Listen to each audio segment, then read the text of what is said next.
আসসালামু আলাইকুম, সকলকে স্বাগত জানাচ্ছি। আমি আহসান উদ্দিন নোমান। গিগ হারিয়ে গেলে কি করবেন? আমরা অনেক সময় অ্যাকাউন্ট খোলার পরপরই আমাদের কাঙ্ক্ষিত গিগগুলো দিয়ে থাকি, হয়তোবা কেউ 1টি 2টি 3টি 4টি অথবা সবাই অনেকে আছেন যে সবগুলোই দিয়ে রাখি। পাশাপাশি কারো কিছু গিগ আছে যে গিগগুলোতে অর্ডার আসতেছে, বাট হঠাৎ করে আমাদের গিগগুলো হুদিশ হয়ে গিয়েছে, রীতিমতো তাকে কোনোভাবেই আমরা খুঁজে পাচ্ছি না, অথচ আপনার গিগগুলো অ্যাক্টিভ আছে। এই অবস্থা কেন হয় এবং এটা থেকে কিভাবে আমরা বেরিয়ে আসতে পারি, এই নিয়ে আজকের বিস্তারিত আলোচনা থাকবে। আশা করি ভিডিওটি শেষ পর্যন্ত দেখবেন। আর যারা এখন পর্যন্ত আমাদের চ্যানেলটিতে সাবস্ক্রাইব করেননি, অবশ্যই যদি ভালো লাগে আমার এই ভিডিওগুলো, পাশাপাশি আগের ভিডিওগুলো দেখার চেষ্টা করবেন। যদি ভালো লাগে অবশ্যই সাবস্ক্রাইব করবেন। আর আপনার কাঙ্ক্ষিত ভিডিও যদি পেতে চান, যে এই টপিকের উপর একটি ভিডিও আমাদেরকে দিলে আমাদের অনেক উপকার হবে, অবশ্যই সেটি আপনার মূল্যবান কমেন্টের মাধ্যমে আমাদেরকে জানিয়ে দেবেন। আশা করি আপনাদেরকে সহযোগিতা করবো ইনশাআল্লাহ। সর্বপ্রথম আমাদেরকে জানতে হবে যে আমাদের গিগগুলো কেন হারায়। আমরা যদি জানতে পারি, বুঝতে পারি যে এই কারণগুলোর জন্য আমাদের গিগগুলো হারিয়ে গিয়েছে, তাহলে তার প্রতিকারগুলো আমরা খুব সহজে বের করে নিয়ে আসতে পারবো।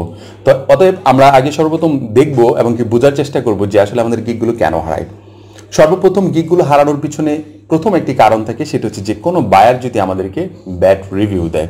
অ্যান্ড রিভিউ এর আগেও একটা আলোচনা করেছিলাম, রিভিউ বায়ার দুই পদ্ধতিতে দিতে পারে, দুই অবস্থান থেকে দিতে পারে। অবস্থান তাদের দুইটা থাকে। প্রথমটা হচ্ছে প্রথমে আপনাকে একটি অর্ডার দেওয়ার পর আপনাকে একটা ফিডব্যাক দিয়ে দিল, খুব ভালো ফিডব্যাক দিয়েছে, 5 স্টার ফিডব্যাক দিয়েছে, অমুক দিয়েছে, তমুক দিয়েছে, খুব ভালো কমেন্টসও করেছে। কিন্তু কোনো একটি সময়, পরবর্তী সময় 1 দিন 2 দিন অথবা 72 ঘন্টা পরে তার কাছে আরেকটি রিভিউ আসে। ওই রিভিউটার আগে তার সাথে আপনার একটু কষাকষি হয়ে গিয়েছে, খারাপ আচরণ হয়ে গেছে, হতে পারে, কোনোভাবে হতে পারে।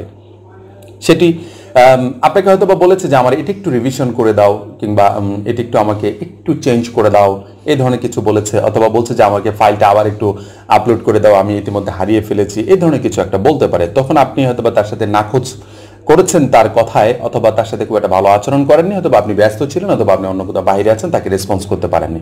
তখন তার কাছে যখন ওই রিভিউটা যখন আসে 72 ঘন্টা পরে অথবা 48 ঘন্টা পরে যখন রিভিউটা আসে, তখন ওই রিভিউটাতে সে বলে দেয় যে আমি তার কাছ থেকে কাজটা নিয়ে পুরোপুরি স্যাটিসফাইড না, হয়তোবা তার প্রেশারে পড়ে আমি আগের ইয়েটাতে খুব ভালো ফিডব্যাক দিয়েছি। যখন এই ধরনের কোনো ব্যাড রিভিউ পড়ে অথবা ডিরেক্ট কোনো ব্যাড রিভিউ পড়ে, তখন আপনার গিগটা হারায় যাওয়ার সম্ভাবনা খুব বেশি থাকে। সেটা আপনি কোনোভাবে সার্চ করে পাবেন না, যদিও আপনার গিগটা অ্যাক্টিভ থাকে। এটা পয়েন্ট নাম্বার 1।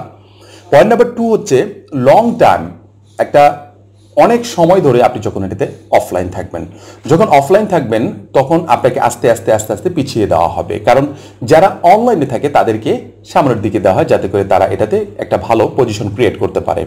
এজন্য সবসময় চেষ্টা করা লাগবে আমাদেরকে যেন অফলাইনে না থেকে অনলাইনে থাকা যায়। সেটা হতে পারে কম্পিউটারের মাধ্যমে, হতে পারে মোবাইল অ্যাপসের মাধ্যমে, যে কোনোভাবেই হোক না কেন।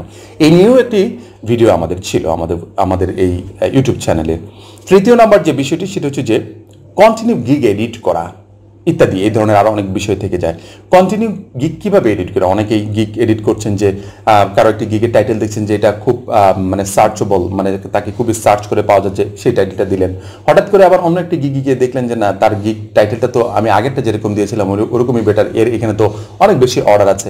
তখন আপনি কী করলেন, তারটা আবার দিলেন, দেখলেন যে আপনার ছবি এটা পছন্দ না, আপনি একটা আলাদা আবার একটা ছবি দিলেন, অথবা আপনার ট্যাগলাইন চেঞ্জ করলেন। এই ধরনের যে বিষয়গুলো আছে, প্রচুর পরিমাণ এডিট, প্রোফাইল এডিট থেকে শুরু করে একেবারে আপনার গিগ পর্যন্ত এডিট করছেন। বারবার এডিট করার কারণে কিন্তু আপনার গিগ হারিয়ে যাওয়ার সম্ভাবনা অনেক বেশি থাকবে। এই 3টি কারণ আমার কাছে খুব মেজর কারণ মনে হয়, যে এই 3টি কারণের জন্য সাধারণত আমার গিগগুলো হারিয়ে যায়।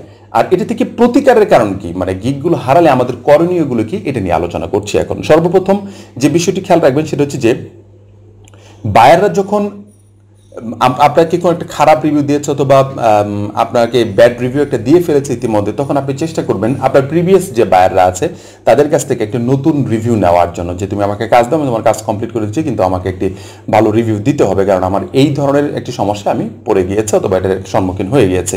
এটা যখন তাকে আপনি অন্যভাবে বোঝানোর চেষ্টা করবেন, ডিরেক্ট রিভিউ বলে যে কথাটা বোঝাতে হবে তা কিন্তু নয়, তাকে অন্যভাবে বোঝাতে হতে পারে, এরকম কিছু একটা করে ফেলবেন। তাহলে কি হবে, সুবিধাটা কি হবে, আপনার কাছে আবারও যখন এরকম একজন ক্লায়েন্ট রিটার্নিং বায়ার হিসেবে আসবে, অথবা আপনাকে কোনোভাবে একটা টিপস দিয়ে গেছে, তখন এই গিগটা আবারও সামনের দিকে চলে আসবে, তাকে খুঁজে পাওয়ার সম্ভাবনা থাকবে। পাশাপাশি যদি এটা কোনোভাবেই সম্ভব না হয়, তখন আপনি যে কাজটি করতে পারেন, অনেক সময় অনেকেই বিদেশি গিগ অর্ডারগুলো আপনাদেরকে দিয়ে থাকে, অনেক সময় সেল করে থাকে, তাদের কাছ থেকে আপনারা নিতে পারেন। সেটা আমি তাদের কোনো মার্কেটিং করছি না, যদি আপনার প্রয়োজন এরকম কিছু একটা মনে হয় তাহলে নিতে পারবেন আশা করি। এটা অনেকটা পজিটিভ একটা কাজ করে আর কি, যদি ডিরেক্ট ক্লায়েন্টের কাছ থেকে নিতে না পারেন। দ্বিতীয় নাম্বার যে বিষয়টি সেটা হচ্ছে যে আমাদের গিগগুলো হারিয়ে গেলে তাদেরকে সামনে নিয়ে আসার জন্য কিংবা একেবারে টপ পেজে নিয়ে আসার জন্য আপনি গিগ মার্কেটিং করতে পারেন। যদিও আমার ব্যক্তিগতভাবে আমি গিগ মার্কেটিং করি না, ঠিক আছে। তারপরেও অনেকেই বলে যে গিগ মার্কেটিং হ্যাঁ, গিগ মার্কেটিং করতে পারেন আপনার সোশ্যাল মিডিয়াগুলোতে গিগ মার্কেটিংগুলো আপনি কীভাবে করতে পারেন সেটা হচ্ছে যে আপনার হয়তো বা ফেসবুক অথবা টুইটার অথবা ইনস্টাগ্রাম, লিঙ্কডইন, যেখানে হোক না কেন হয়তো বা আপনি আপনার প্ল্যাটফর্ম হিসাবে নিতে পারেন, আপনার ইউটিউবকে নিতে পারেন। সেখানেও আপনি আপনার গিগ সংক্রান্ত বিষয় অথবা আপনার কাজ সংক্রান্ত বিষয়গুলোকে সুন্দরভাবে উপস্থাপন করলেন। এটাও বলতে পারেন যে আপনার যদি কোনো প্রকার এই ধরনের তথ্যের প্রয়োজন হয় তাহলে অবশ্যই ডিসক্রিপশনে দেওয়া লিঙ্ক থেকে গিয়ে আমাকে এখানে পারচেস করতে পারবেন। এই যে বিষয়গুলো আছে এখান থেকে আপনি কিন্তু খুব সুন্দরভাবে করতে পারেন। তৃতীয় নাম্বার যে বিষয়টি সেটা হচ্ছে যে অনলাইনে বেশি বেশি থাকা। আমি আবারও বলছি যে অনলাইনে আপনাকে বেশি বেশি থাকতে হবে। আপনি যদি অফলাইনে চলে যান দেখবেন যে আপনাকে সার্চ করে পাওয়া যাচ্ছে না, আপনি যদি আবার অনলাইন করে দেন দেখবেন আপনাকে খুব সহজে সার্চ করে পাওয়া যাচ্ছে। এই যে বিষয়গুলো আছে এই বিষয়গুলো আমাদের একটু মাথায় রাখলে আমরা মনে হয় অনেক ভালোভাবে কাজ করতে পারবো। পাশাপাশি স্কিলকে ডেভেলপ করতে হবে। এই তথ্যগুলো জানার পরেও আপনাকে যে মূল কারণটা সেটা হচ্ছে যে আপনাকে কাজ ভালো জানতে হবে, স্কিল ডেভেলপ করতে হবে। মানে প্রতিদিন আপনি যদি স্কিল ডেভেলপ করতে পারেন বছর শেষে দেখবেন আপনি অনেক এক্সপার্ট হয়ে গিয়েছেন, অনেক একটা বস লেভেলে চলে গিয়েছেন, ঠিক আছে। তখন কিন্তু আপনার কাজের আর অভাব পড়বে না। আমরা কাজের অভাব তাদেরই পড়ে যাদের দক্ষতার অভাব আছে, কাজের দক্ষতার অভাব আছে, হয়তো বা মানে ইংরেজির দক্ষতার অভাব আছে, ওভারঅল যে বিষয়গুলো আছে যে কোনো একটি ভালো দক্ষতার অভাব আছে বিদেশে কিন্তু কাজ পাচ্ছে না অথবা কাজ কন্টিনিউ করতে পারছে না, কাজ পেলেও কন্টিনিউ করতে পারছে না। এই বিষয়গুলো যদি একটু নজর দিতে পারেন আমার কাছে মনে হয় আমাদের হারিয়ে যাওয়া গিগগুলোকে আমরা সামনের দিকে পেয়ে যাবার। কেন হারিয়ে যাচ্ছে সেটা ইতিমধ্যে বুঝতে পেরেছেন।